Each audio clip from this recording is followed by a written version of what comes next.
8676 Georgia Avenue in Down County. And Saquon, take it away when you're ready. All right, thank you. So everyone, I'm Saquon Gatling with Down County. Adam Boss is your lead reviewer. He couldn't be here today, so I'm just in the spot. I'm going to take notes and correspond with Adam to convey all your questions, comments. So this is the sketch plan and preliminary plan for 8676 Georgia Avenue in downtown Silver Spring, which is a proposal for development of up to 550,000 square feet for a mixed use development and retention and adaptive reuse of a significant portion of Tasty Diner as shown on the map screen. Upper right corner. Key issues from the initial submittal comments include floating a vehicular access arrangement at Ramsey Avenue, which is not acceptable.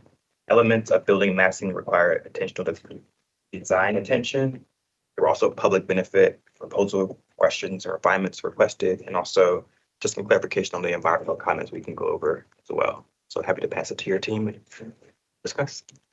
First of all, we're really excited to be here. We spent a lot of time kind of before the application was filed with the design advisory panel. We had 2 meetings with them. We had a few meetings with the Historic Preservation Commission staff. So what we submitted incorporated the comments that we had received from these various groups. We did want to go through a few items, and then we wanted to talk further about obviously scheduling something next week at the next available time for us to get together. So the first item we wanted to go over was just, there was a comment with regards to basically the property and the Tasty being historic and trees being on the property. And we can talk further about it, but we did dig into it a little bit further. And first of all, the trees are actually in the right of way, so they're not on the private property. So we actually don't think that section is applicable. But we also dug into it a little bit further in the sense of kind of who required the trees that are on the property that's currently where Tasty is developed. And actually what happened was the EYA had developed first.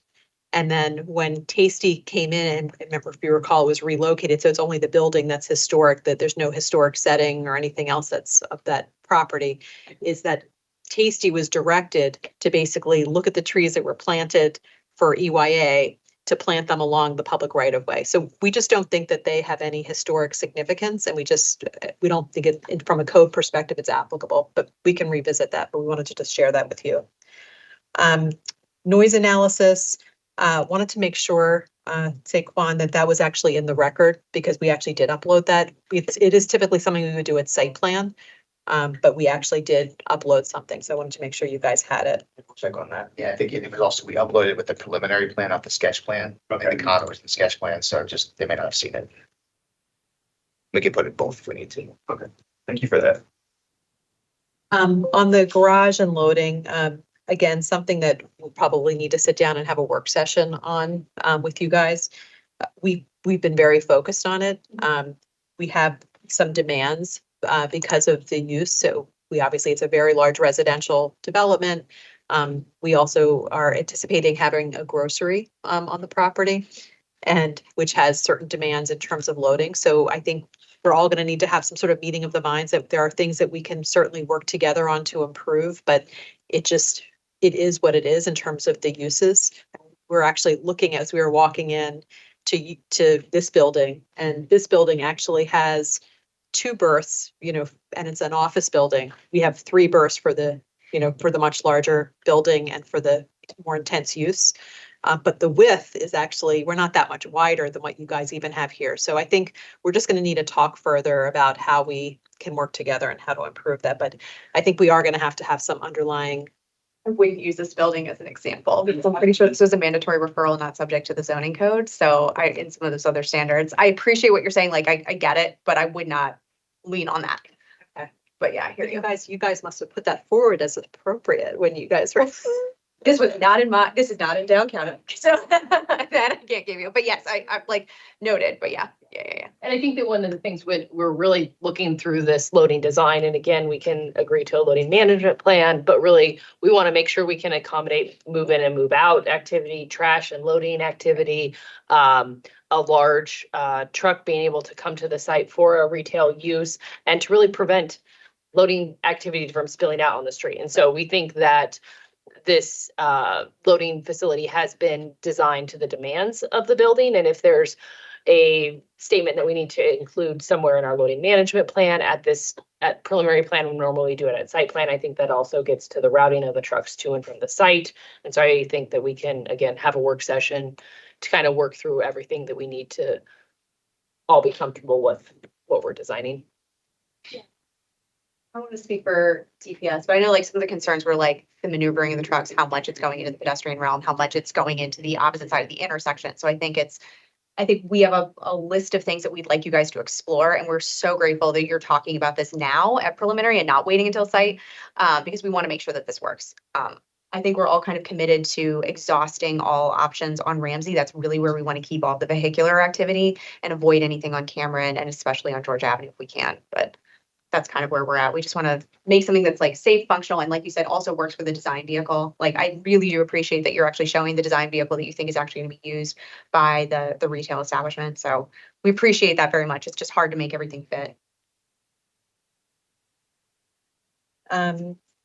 Okay, so DOT Commons ADA ProAg, talk about that. Sure, yeah, that, there was a comment about the public ADA parking, parallel parking. Yeah. The challenge here is that, we have the bike lane design. Yep. That's in the sector plan. Also this, what you see on the screen here also was coordinated with Matt Johnson in terms of the bikeway and the Right. bus stop and all that. But so what the resulting parking is sort of that floating parking. And ProRag, even in a retrofit, requires an 8-foot access aisle. And we have like I forgot how wide it is, maybe 5-foot bike lane, a bike buffer. So, you know, we all, and I think you guys do too, see a lot of value in those spaces for, if not necessarily parking, but just for short-term pickup, drop off, Ubers, food deliveries, all that stuff. So, you know, I just really don't know how we're going to get them to be true ADA parking spaces, but maybe if we work together to designate them as something else. I mean, we've had these conversations recently in Bethesda on the Lot 25 project. Right.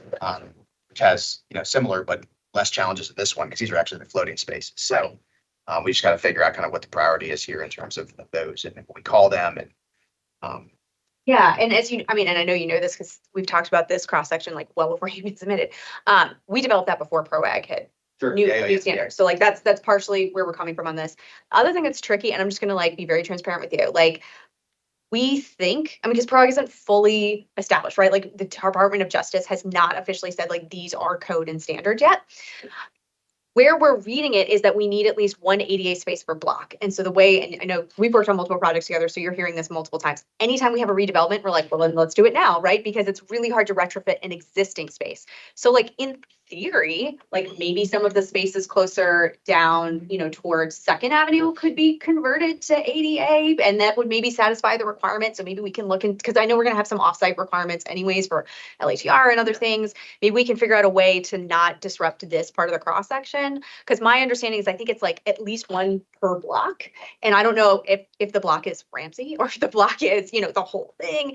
And we just want to make sure we don't get into a situation where like we can get sued. You know what I mean? yeah, absolutely. Yeah. But I agree with you. I think that like I was really excited about this cross section when you submitted it. It perfectly matched what was in the sector plan. It's achieving all of our goals with the floating bus stop. And I appreciate you so much, you working with Matt Johnson to incorporate the bike lane and make sure we're getting all the things that we need within the designated right of way. So we hear you, and we're encouraged to try to think creatively within the bounds. Of the Yeah, well, law. I think there's a lot of parking further down on Cameron, so we can look at that, retrofit there. That might work. And we can use that towards our LATR numbers. You know what? Let's if it qualifies for like seriously, if it helps with the LTS and the block because it's creating a buffer, I think you probably could. Like It's an ADA improvement. I mean, it's Right? so. So yeah, I'm open to that. I also don't want to go down a rabbit hole, but we have parking on site. There's a public garage across the street. So is it totally limited to like on-street parking? Cause like That's there's the more than enough Totally. So you probably heard like kind of my nuclear option, which was like, oh, well, if we can't accommodate ADA, let's just get rid of these spaces and then you can. Yeah, we don't want that. Right. And we do know that there will probably be other opportunities for ADA, both in the public, you're not wrong. It's just that the way the PROAG reads is that if there are on-street parking spaces available, at least one needs to be ADA. And that used to be like no big deal. That was just like putting up a sign and calling it a day. And everything that Patrick said is valid. It's like now it's much larger. You do like a percentage, you know, like typically when we do housing, it's a proportionate share if you exceed a certain number. Like if instead of 7, it was 5 spots, are you absolved of that requirement? God, I wish. No, no, and I don't mean that. I should say that we do want to accommodate ADA accessibility. That's not the right way to say it. What I mean is our understanding and our read of PROAG right now is just simply one of the spaces on the block must be it. So it doesn't, you're not exempt if you have fewer spaces. It's not like once you have 10, you have to provide 3. It's 1 per block. Got it. Yeah. There's a couple other DOT comments. There was a comment about the 16-foot lane on Ramsey, and that's really just a function of the truck turning. So it's not as if we're trying to implement a 16-foot lane, but it's just the needed space. But we're certainly open to ways to reduce the travel lane if we need to, with That'd be either great. striping or some sort of mountable situation. I think it's all gonna be part of that conversation we talked about. Wonderful. But certainly we can, reduce it down some way. If you can make DPS happy, I'm on board. Actually, it's DOT, I'm just. I'm sorry, you're right. You always, the two of them. We can get them. Pat, that's something you need to look at. This is Deepak here with DOT for the record. Yeah, that 16-foot lane, you have to look at ways to narrow it down to meet the standards. You have to propose something. You cannot just leave it as a payment just for the turn movements. So. And the last thing was the corner truncation. This is a unique situation, as probably will many developments be going forward with all of our new streetscape standards and everything. The building is pushed way back from the street. We have all this protected intersection design. We've got, there's quite a bit of, and you can't see the striping on this plan, but if you could see the vehicular traffic is way away from the corner. So our thought here was to pursue a waiver of the truncation requirement. We need to provide supporting exhibits. We certainly can on sight lines. That's usually how we do it. Because really that's what the truncation is about, right? Is Yeah. getting to the sight lines that we need. So, and granted, I don't want to speak Deepak for you, but I think that if we can show that we have those sight lines and we can achieve the safety benefits that we're looking for with the truncation, I think we're okay with it. Can we get an easement or something? With the issue is we have the building right up to the new dedicated property line. You can see that corner that on the page, the top right corner of the building, that's essentially where the property lines come together.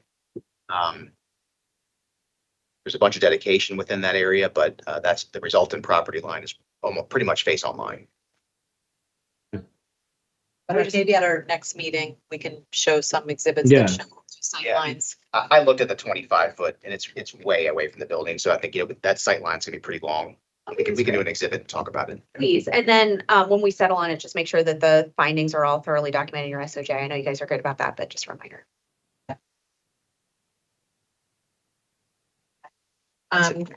Next we wanted to talk about was public benefit points. One was discussing structured parking, and it was about decreasing the points for structured parking. We just wanted to talk a little bit about that. We completely understand from a design perspective that you're going to be looking for greater detail at time of site plan. But in our review of the policies in the code and the design guidelines, that the structured parking points are based upon whether you provide it or you don't provide it, which is how we calculated it. So it seems like, at least for the structured parking itself, that was just a straight calculation versus something basically having to reduce it based upon design. So we can circle back on that, but it just seemed like for that one that there shouldn't be a reduction. On design, there was a discussion about trying to make the building more sympathetic to the nearby townhouses. And we did have a very lengthy conversation with DAP about that. We had gone through many different iterations of our building design, had modified different aspects of the building. And I believe that DAP was comfortable with that design. I don't know whether, Ronnie, you want to talk at all about? So on that side, the tower itself gradually coming down, and there is a terrace that created on top of the parking level. So those steps were being sympathetic to the height of that, and we have some document that we presented and built. So our question, I guess, is we've kind of gone through the exercise of revising that elevation. Is what else, is there anything else that you need from us on that? Or is that sufficient, what we had presented to DAP and kind of their comments on that? Because there was an evolution on that facade. I would include that in your resubmission that you had for the DAP, and you guys have to go back to the DAP as well, one more time, correct? Not during Not this during- process. You decide, okay, Yeah. so I would include what you included for the DAP, and then Adam can take a look at it. That actually was included Okay. in what we submitted. When you do your response, Yes. point them to that. Pointed. Okay, sounds On good. the response here. And I want to go back to the trees. Did you mention to them No, but you can go ahead. that they're not considered as part of the historic setting, so you don't have to worry about that comment. You can disregard. Thank We you. looked into it after those comments were made, Okay. so. Great. Thank you very much. And one more thing, I think we have Matt Johnson's hand is up. I think he's probably going to talk more about the on-street parking maybe or the bike lane. Matt? Yes, thank you, Katie. I'm Matt Johnson from MCDOT. I just wanted to, I apologize, I had some difficulty joining earlier, but I was listening and wasn't able to talk about the PROAG issue. I think we probably need to have a meeting to discuss this. As was mentioned, these rules came out after a lot of these discussions happened. But one of the rules with PROAG is that the accessible parking has to be on the same block face. So the suggestion that the parking be located further down Cameron is not acceptable. Okay. Because that's across Ramsey. You basically, the accessible parking cannot be across the street from the block, right? So it can't be on the opposite side of Cameron, and it can't be past Ramsey, but it could be on Fiddler or on Ramsey or on Georgia. We're not going to have parking in Georgia, but it could be on any of those blocks. Oh, right. And there are exceptions to the width standards based on how much right of way is available. So depending on how much width is behind the curb, you may be able to have accessible parking without the access aisle. Essentially, you just have to locate it in such a way that it's accessible to the crosswalk very easily. So we may need to have a meeting to discuss that because this is very new and we're still figuring out those rules as well. And as Katie mentioned, the final rules have not been adopted, so this is not yet enforceable. So depending on when this gets built, we would be grandfathered in until such time as the street is resurfaced. So we would not be grandfathered in forever, but it would give us a little time. But we don't know that the final rules would be exactly the same as the access board's rules. So it's the waters are still kind of murky, but we should be attempting to meet these as much as possible so that we're not in a situation where we have to retrofit something in later. Thanks, Matt. All right. One other thing. In comments, there was a discussion about information regarding the base, middle, and top of the architecture, and we wanted to seek additional clarification from you all as to what else you're looking for at this stage of sketch. I think it may have been, it was under Adam, but I suspect it's a tool. I think it was under, maybe Paul's through on Paul that or original. tool. I'm not sure. But I think it's that. yeah, it was Yeah. through Adam's comment. This is Paul, and I wasn't in the meeting internally when we were discussing this, but I think one of the things that has been discussed in the DAP and in some of our internal meetings is primarily about the top. This building will be the tallest building in all of Silver Spring and will be viewed from afar in multiple directions. And I think that the suggestion was there needs to be something relatively unique on the top where the building meets the sky so that, that it isn't just a box. And so I think the details that we've seen to date on the elevations and so on mostly focus on the base and the podium. And so we just wanted to make sure that there was some delineation and character added to the top in particular. As we kind of all balance between like where we are in sketch versus having, more level of design at time of site plan. I think what we're struggling with is what else are you looking for us to kind of show you now from a massing perspective versus having to, showing you actual design or facades or. Mm-hmm. Yeah, I think it's a smaller detail on the massing, but it is something of the massing. and at least on the top. And I think that's, I think obviously in site plan there would be a lot more detail on that, but it is something we want to make sure that we keep on reminding you guys of. Do you guys feel like you have enough guidance for sketch? We are, Paul, we are looking at that, and I as you mentioned before and mentioning now, definitely the top, the level difference of two towers, that's going to be something, impressive skyline, some element that we are Yeah. in the design now. Yeah. So if you guys are kind of in a race with another project right now, but between you, this project, and the other project, you will be the tallest buildings in all of Silver Spring by significant amounts. So we want to make sure that the skyline continues to flourish. Yes. In Silver Spring. One other question I had for you: if you look at the plan of the first floor. A concern that I think has been brought up before, and I'm assuming you guys are going to try to deal with it, but that corner of the building where it touches the Verizon building is set significantly far back, and there is a fear that it just becomes a very dark corner right there.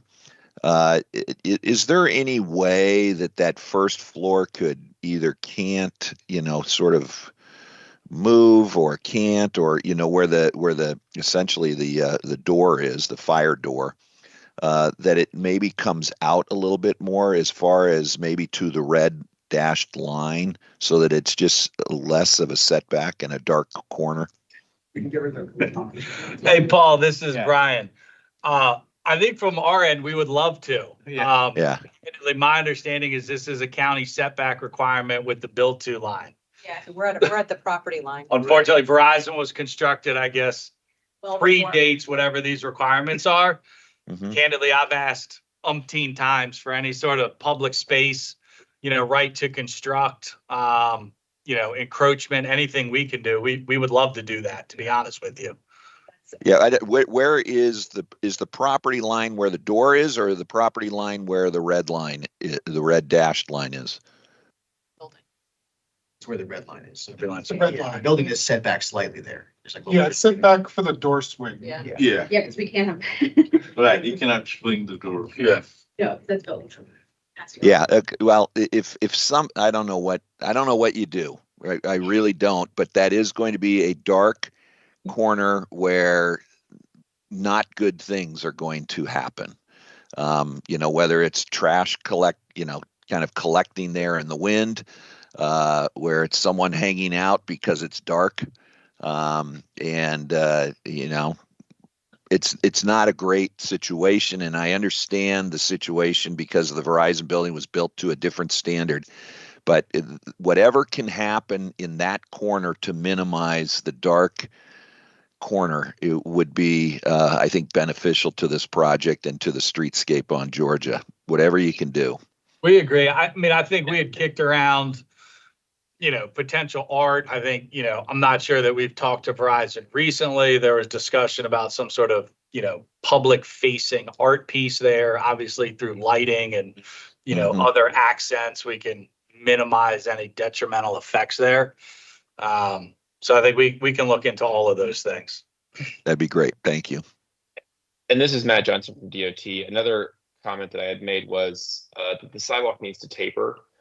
If you're a blind person walking down the sidewalk, you don't want to run into a building face that just appears out of nowhere. So the pedestrian access route needs to taper into and meet the existing sidewalk. I realize that we may have this idea that the Verizon building is not going to be there forever, and that it will redevelop in a similar build-to line, but it is there now, and the sidewalk should not just crash into a blank wall. If this was a street that shifted like this, we wouldn't just have the travel lane run into the wall. We would have it taper over. We should do the same for sidewalks. It's really important for accessibility purposes. Yeah, and in this case, I think we have to accept the fact that it probably will be there forever. These types of buildings do never go away. as Jeff would say, if he's on, and I don't know if he is, he reached out to Verizon and they on no uncertain terms said literally every phone call within like 3 or 5 miles goes through this building. So. Yep, yep. Stay away. Forever's a strong word, Paul. I don't know. I don't think we can say with any certainty it'll be there forever. I'm So sure Pat it won't, and I it will were- be there in my entirety of my life. So That's true. Pat and I were over here talking, I guess we can talk to State Highway, but potentially create some sort of landscape buffer that becomes inaccessible to pedestrians and kind of guide them to the edge of Verizon, but also eliminate sort of a dead zone, if you will, as you called it. So we Yeah. can kick around a few ideas and present them. that'd be great. So I guess for us, those are kind of our main things we wanted to raise with the overall group. Scheduling next meeting, are we thinking next Tuesday? Is that? Yeah, Okay, do that. okay. Usually, is it around the same time as what our time is here, so 9:30? I think we'll work with you guys, but we also have other scheduled meetings, so if we're kind of dependent on that and then what the other agencies do, but it's generally. So I think what I guess our priority would be is DOT on. And then if we have information on the top discussion, we can share that as well. I know that kind of is combining different groups. So Okay, I think we may need the full hour for DOT to have some there as well, so, And I think it would also be helpful to have SHA there because we've done the WB 67 routing and we do have a couple issues where we're encroaching in things on SHA roads. And we want to just talk through that. Are you guys planning to discuss BRT as well, Deepak? Just want to make sure because I have, if we're discussing BRT, then I need to invite Corey as well in that meeting. Yes, please. Yeah, that would be good. Okay. Yeah, I'm thinking like Deepak, you, and if Matt Johnson's available and Corey, and if there's anyone else, like Rebecca or Haley, whatever you think would be effective. Okay.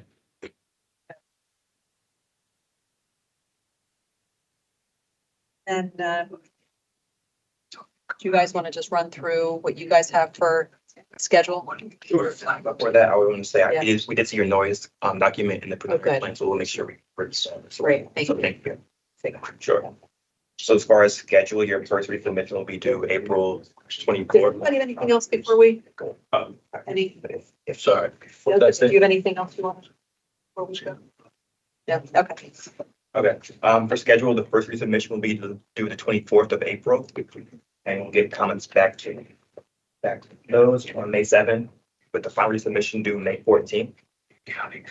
Agency letters will be due June 3rd. And heading for the July 18th planning board here. July 18th.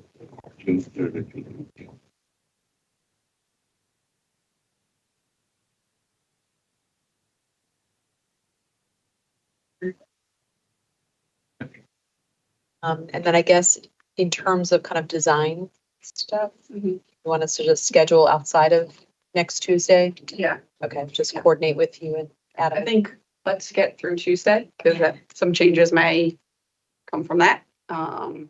And then set up a meeting with Adam. Adam and Kashil can work with you. Okay. Great, Thank you. guys. Thank you very much.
acres. It is a pre-preliminary plan seeking to subdivide the subject property into 4 lots. We saw this property about a year ago for a preliminary plan, and the preliminary plan previously established a single lot for the existing Alfred House Senior Care Facility. This pre-preliminary plan is seeking to subdivide what was established as an outlot in the last application and reconfigure the lot for the Alfred House Senior Care Facility. Staff does not have any major issues with the layout as proposed. We would recommend some adjustments to some of the setbacks, but by and large, we are supportive of the direction that is being proposed. The final determinations relative to setbacks will need to be established and reviewed by DPS zoning. And we would recommend a follow-up meeting wherein staff and DPS and the applicant team can meet to talk through the interpretation of some of those setbacks. With that, the only other thing I would also mention is in the data table, there was some confusion about the density and how that was being calculated. Again, it's probably more of a cleanup item that we can talk about as we progress in the review, but the density as it's been configured for the property is acceptable. It's just a little confusing to see it broken out lot by lot. Yeah. So, and with that, I'm happy to turn it over for questions, discussion. Thank you very much. Can I ask first who was just speaking? Because it's hard to tell when you're not in the room. Sure. Hi, my apologies. My name's Jeff Server. I'm the lead reviewer from Up County. Hi, Jeff. Hi, Principal. Okay. Thank you very much. So it sounds like the planning department is not so far taking a position on the question of whether the setbacks are acceptable. It is something that will need to be reviewed and ultimately approved by DPS zoning. So that kind of surprises me because it's a subdivision issue, right? I mean, the subdivision regs are where you find the flag lot provisions.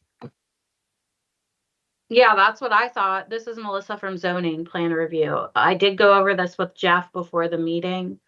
Those adjusted setbacks, those are not in the zoning code. Right. Hey, this is Jonathan Casey with Up County Planning. That is a fair point. However, typically DPS is the lead agency on setbacks in general because they're the interpreter of the zoning ordinance. That's hadn't quite thought about that avenue, but nonetheless, I do still want to have this discussion with DPS because ultimately they will be coming in for building permits and we don't want to have any kind of confusion on that end. But from our perspective, I think what you're hearing from SWAS is, hi, this is Sandra Pereira. From our perspective, what you're hearing is that we don't have issues with what you're proposing and how you're showing the setbacks. I believe that the minimum setback requirement is 80 feet separation, and that's what we recommend that you show on the drawings, as opposed to 85 feet separation, which you have at the moment. I think that it just gives you a little bit more wiggle room to leave it at 80 feet, which is the minimum requirement. There's no need to bump it up to 85 feet at this point. Yeah, I don't remember where it says 85 feet, but we may have done that. Yeah, I mean, that yeah, the more important thing for us is whether you're going to be supportive of the places where we didn't provide 80 feet because, due to a question of interpreting the word adjacent in the subdivision code. For instance, right here, we've got on the screen an adjusted 45-foot side setback. Depending on how you interpret adjacent, one could say that should be 80 feet. And, we felt that was, for all the reasons I put in our submittals, we felt that was not what the subdivision code is calling for, and not appropriate in this particular subdivision. So that was the biggest question. I mean, the reason we went to pre-preliminary plan is to get a binding decision on, can we do that? Francois, where exactly is the word adjacent in here? Let me open it up.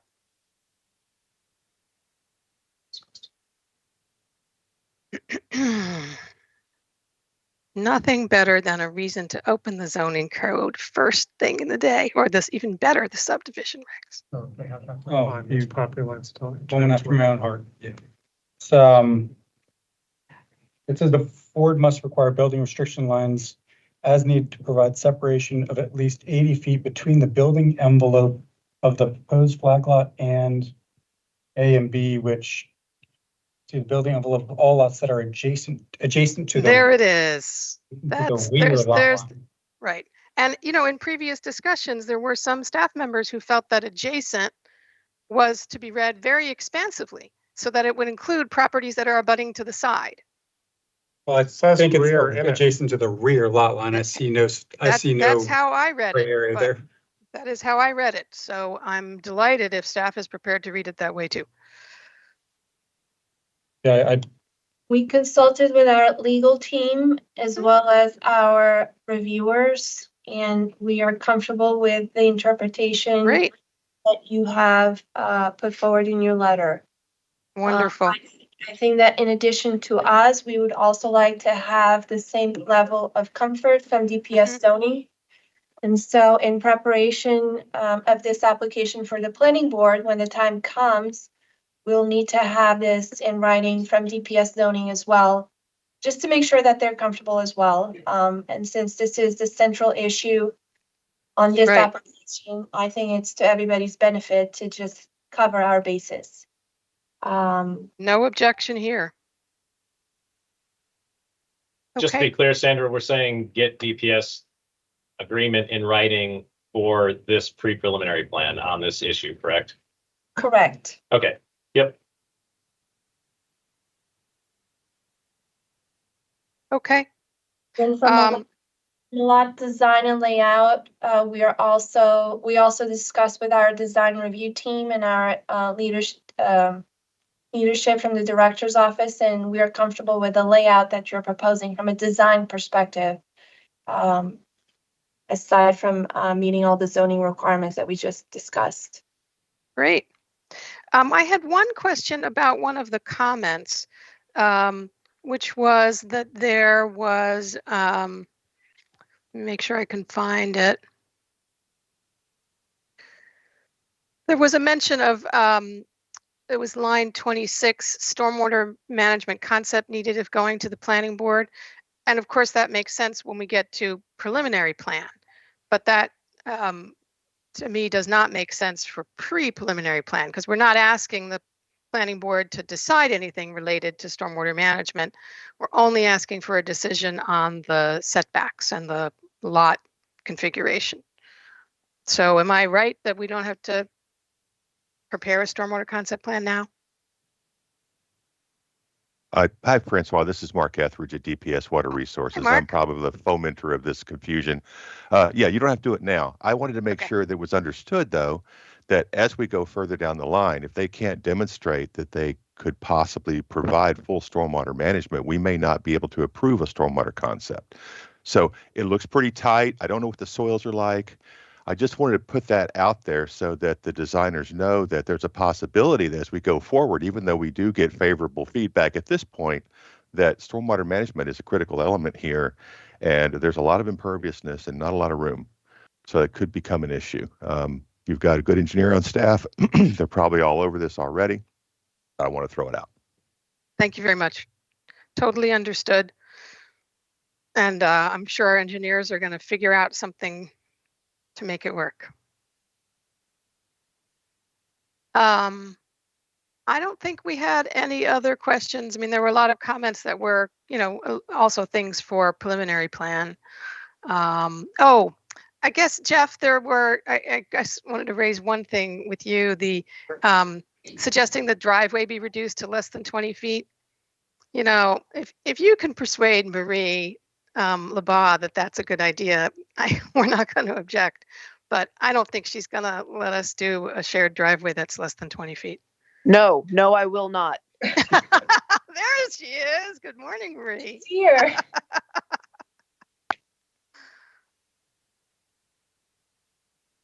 Thanks, Marie. Sure, time.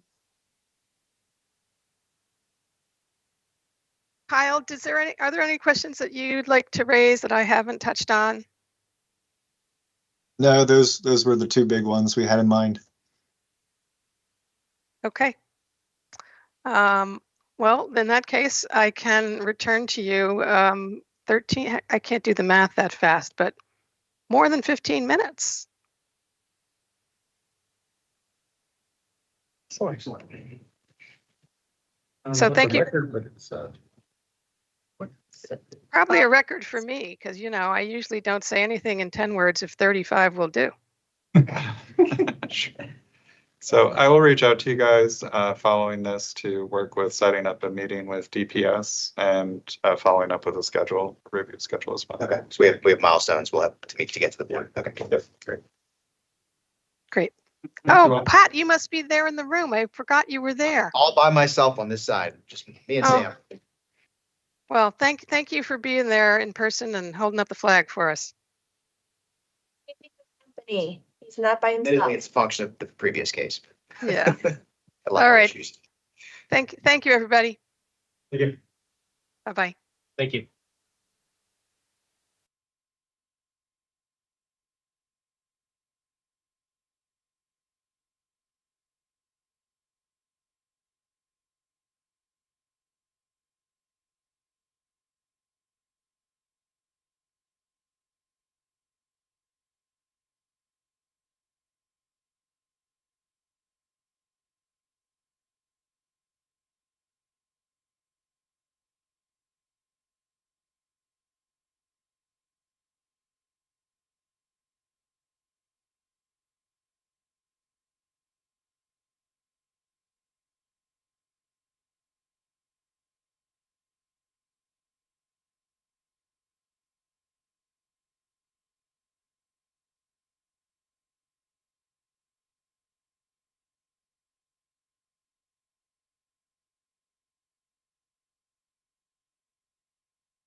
overall farm, as I showed you on the aerial. Subject of this application is within this dashed area here. Proposal is for 2 lots, 1 child lot and 1 market rate lot for the family members.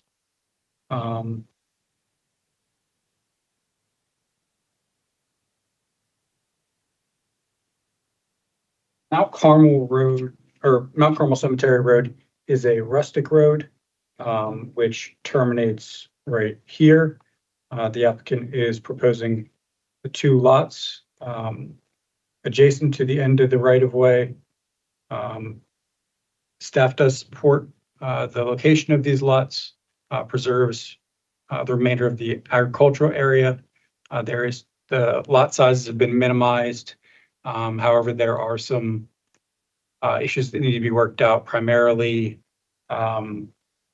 with how to terminate Mount Carmel Cemetery Road.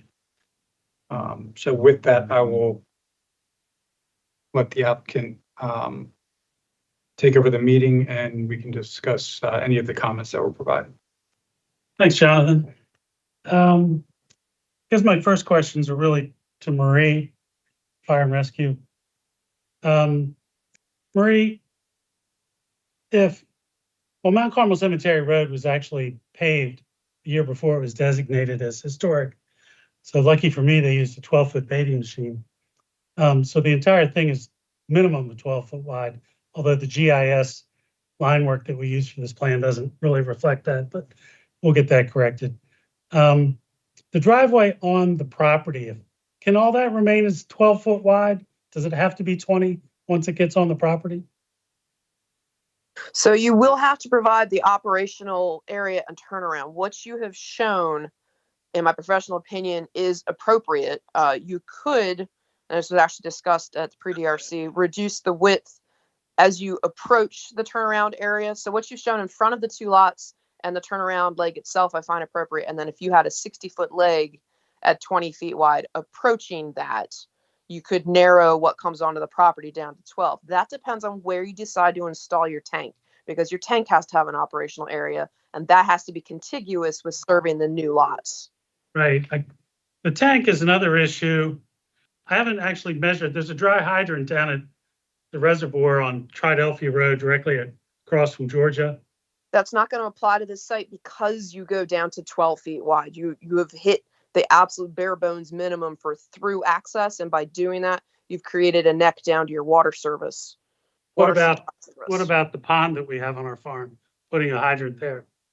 You could look at that. You're going to have to do again what is between the house and the new lots and that dry hydrant has to be 20 feet wide. So now you're impacting the rest of the driveway on the property. That's certainly something I'd be happy to look at. Yeah, I mean, it's a cost factor. Absolutely. You know, a tank costs about $160,000 to install. We're doing one in Potomac right now, so it's not I can do a lot of paving of a driveway for $160,000. Okay, I would love, that'd be great. We can have a look at that. There'll be a lot of engineering involved with that. I can send you a sample of magic. what. I own an engineering firm. Okay. All right. No, I'm happy to look at it. Happen. Okay. Yeah. Okay.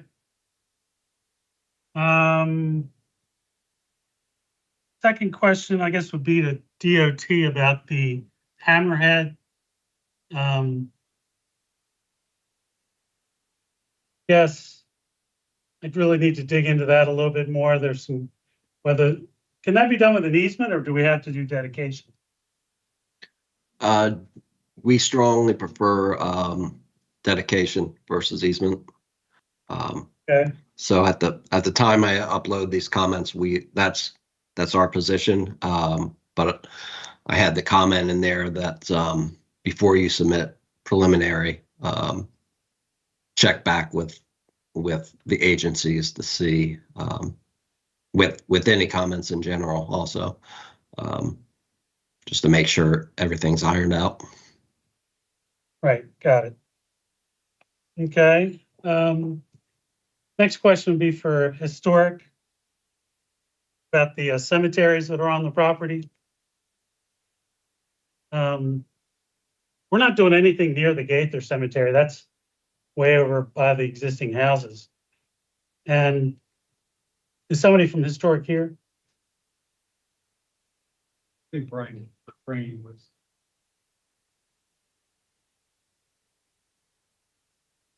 Doesn't look like it. May not be, I think he recognized.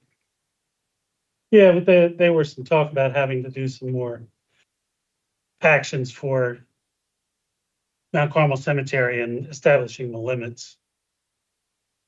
That cemetery actually has a very, had a very specific design when it was actually, that's the original platform. So the limits of the cemetery are very well known. And the Cemetery Association has really good records on who's actually buried there. So I think we're be able to satisfy all of that. We'll see. Those were the only real questions I had. Jonathan, we'll talk about the subdivision issues as we get ready to file. And we'll have to do all the NRI and forest con and stuff. Just a note, side note, as what I heard today is if you're accessing the pond for a dried hydrant, you're going to have to reach out to DPS to see if you'll need to do a dam breach safety analysis for that, to see if you need to make sure that it's up to standards if you're accessing as part of the plan. Yep. Not a problem.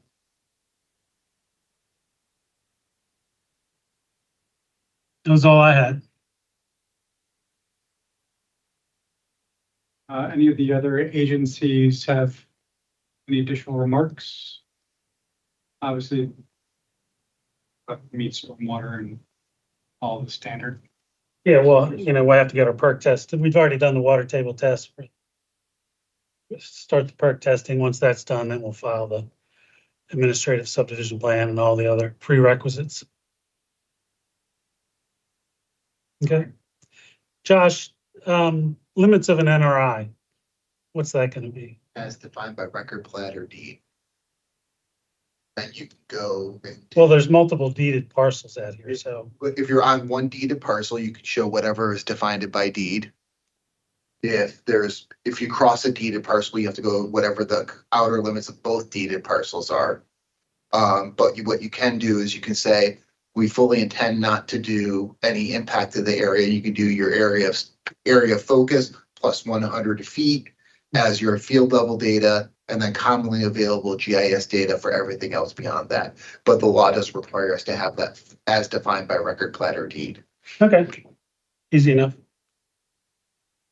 Thank you. I know on that, if there's any trees in the cemetery, I haven't looked at the cemetery. There are at the circle. There. But if there's anything near that boundary, the cemetery, it's a historic thing, which then fits in the variance request, which fits into other things, but just let you know. No, we're not near any of that.